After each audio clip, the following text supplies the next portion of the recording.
After years of work by local elected officials, a state-funded mental health hospital will become a reality in Amarillo. Thanks for joining us, everyone. Jackie is off this week. Statewide, the Texas Legislature appropriated more than $2 billion from its budget surplus for the build-out and remodeling of state hospitals. That includes $159 million in the budget for the new facility in Amarillo. KMR Local 4's Kaylee Green has the latest details. That is our top story tonight at 10.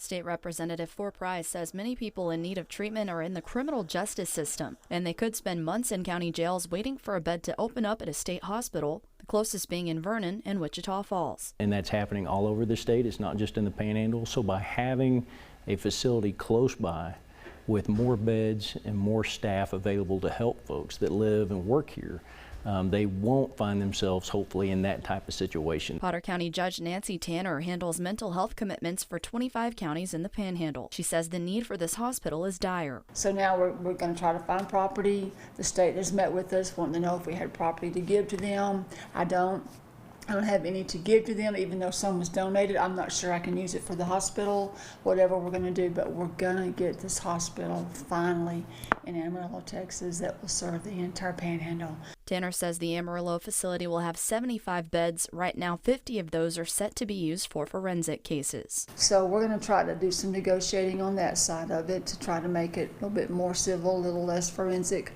But no matter what, it's needed. Price says getting funding was the biggest hurdle, but moving forward, staffing the hospital will be a critical issue. It will take several years to get all the work completed before a hospital is actually staffed and operational. But we need to start recruiting and making sure that we build that workforce, because the beds don't do us any good if we don't have the folks to work to fill them.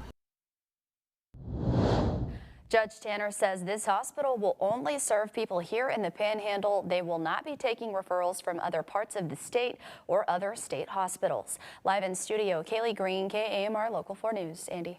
All right, Kaylee, thank you. Price says this facility won't solve all of the Panhandle's mental health problems, but it's a good start.